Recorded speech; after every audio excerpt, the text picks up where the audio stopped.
Good afternoon and welcome back to the Little French Homestead. My name is Sherry. If you are new here, welcome to my channel. Today, I can't believe I am showing you my family's favorite mac and cheese recipe. It is done by Chef John, and I have been following this recipe for almost 5 years now. My family absolutely loves this. If I try to diverge it any other way, they don't like it.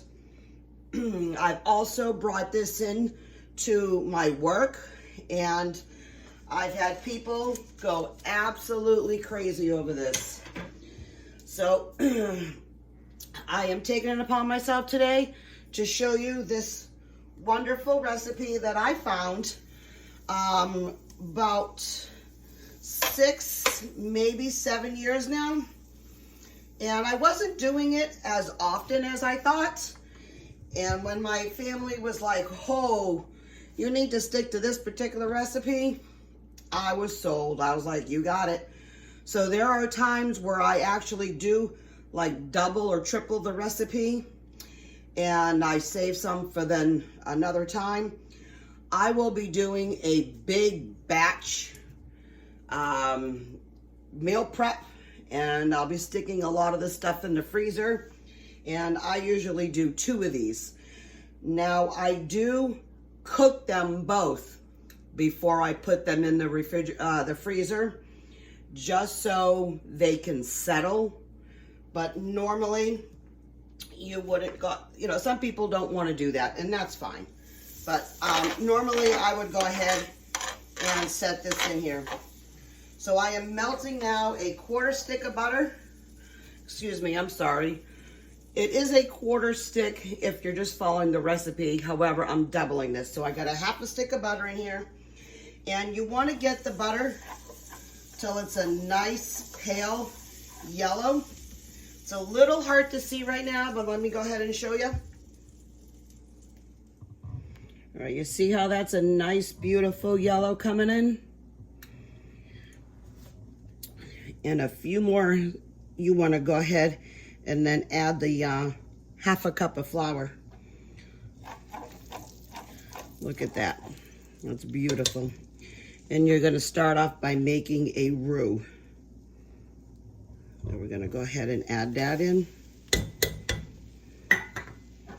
And you're going to keep mixing it. You want to make sure you get the flour all in, because you don't want it into a paste.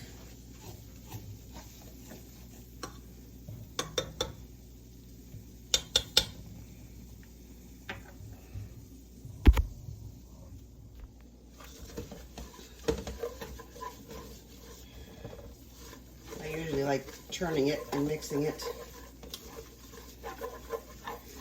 Then with this particular one, you obviously want to do the milk in a little bit at a time.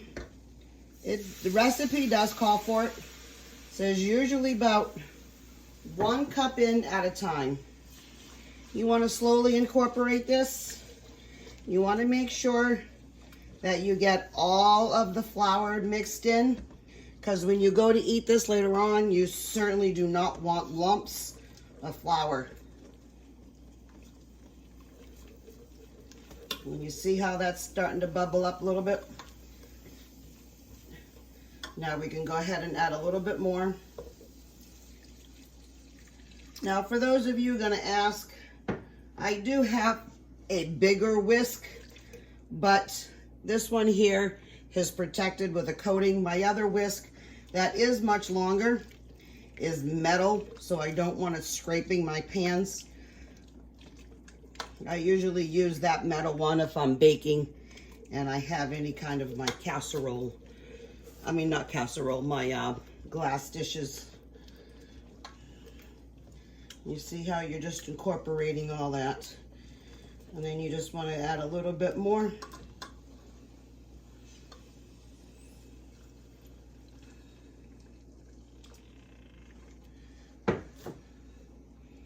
And this is the last time you add a little bit more. The rest of the next time you go to add, you're going to add the rest. Now, if you were doing a single batch, once you hit that layer of the first time around, you could then dump in the remaining milk.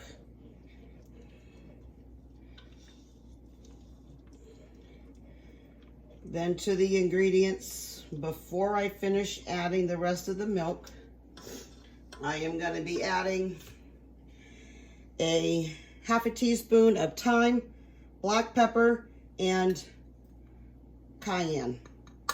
Now I didn't double the cayenne. Again, as many of you, when you follow along, we are not a big spicy people. We don't mind a kick, but there's a difference between a kick and burn your mouth. And we don't like to burn our mouth. So I did do half cream, half milk and half heavy cream. I only have a gallon of milk left, and if I was to use all of that, I would have had no more milk for later tonight. Most of the white sauce recipes, when you do them, you really want to have white pepper because you don't want to have the little specks of black pepper in there. If you have white pepper, go for it. But if you don't, that's okay. Now we're just going to bring the sauce to a simmer. All right, so now it's coming up to a nice little simmer. I'm gonna ahead and add the nutmeg.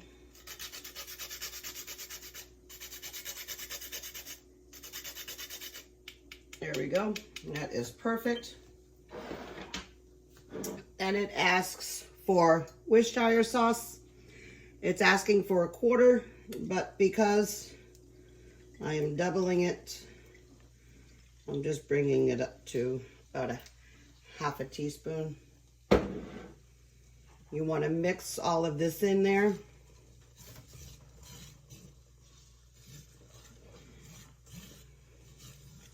You're going to add a little bit of salt. It's about a teaspoon. And now, see how this is bubbling all up? You're going to wait about 8 minutes or so. You want this to get to a nice thick sauce. Once we do that, we are going to then add the cheese and then a squirt or two of some mustard.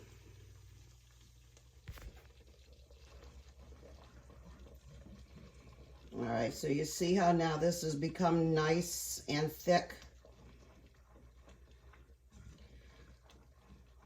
This is the part now where you're going to add the cheese. You want to turn also it off. Ideally, you should have, you want white cheddar. You should have some white cheddar. All I have is the orange. And then the best part is mustard. Now you can use whatever mustard you have on hand. This is what I have. It does say Dijon, and I find that for myself close enough to Dijon. It's got also a little bit of horseradish in it, so it also gives it a nice little kick. Once you go ahead and add the cheese, you're going to mix this up quite well.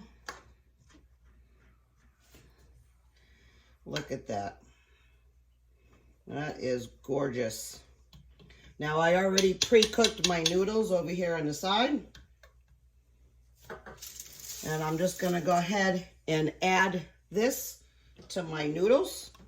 And I'm going to go ahead and give it a really nice mix. Now I've done this several times before, so I've gotten really good at being one-handed.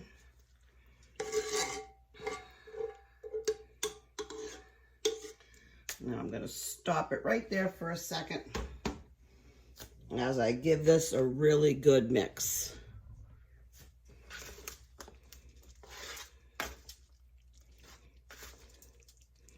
Now you want this to look like this. This is so ooey gooey. And we use the mini shells, even though I do have elbow noodles. I really find that when I use these shells, you get all the cheese in the nooks and the crannies, and it makes it even more superb.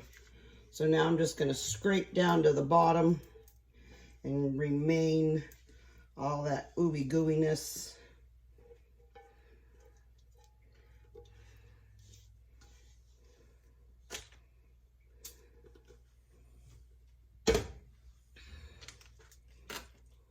Looks like some of that didn't mix in, but that's okay because it's going to mix in now. Look at that. That is divine. And you can also too add bacon to it or anything else that you want. Now it does call for some more cheese on the top. Not a lot. While you're getting ready to do all this, you want to preheat your oven to about 400 degrees. There we go. And then already over here, we like ours nice and crunchy. This is a little bit of panko breadcrumbs, some regular Italian breadcrumbs, and some butter. I just mixed this all up together because the recipe does call for panko, but I only had a little left, and I just wanted to use the last little bit of the panko breadcrumbs. So that's why it's a little bit of both.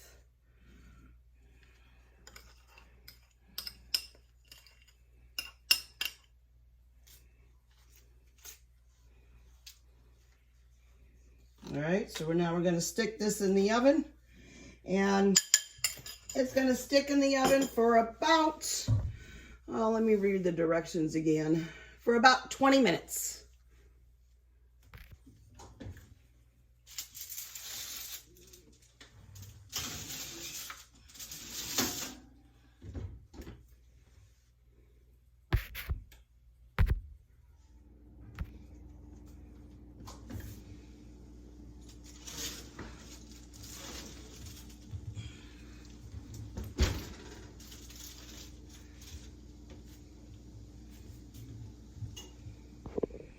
I'm sorry.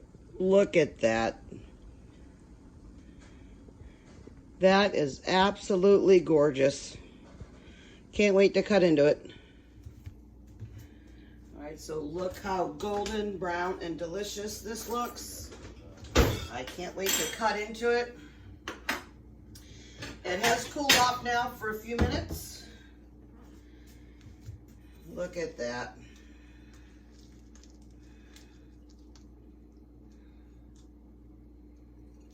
Now you want to go ahead and add some bacon crumbs to this. We've done this with ham, bacon. I even went as far as adding some leftover steak inside here. You got that nice, well, you could do a prime rib, but I mean, you got a nice T-bone or New York strip, and you got a little bit leftovers. Go ahead and throw that in there too. Gonna be absolutely delicious. Let it try to cool off.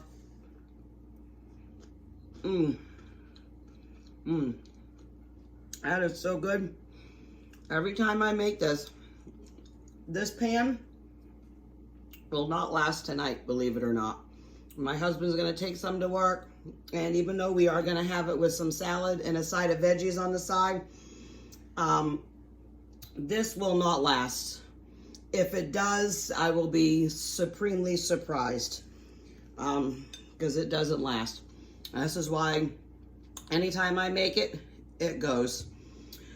So I just want to say thank you for visiting my home today. If you like these videos and you would like to see more, please like and share, but most importantly, please subscribe and keep on cooking.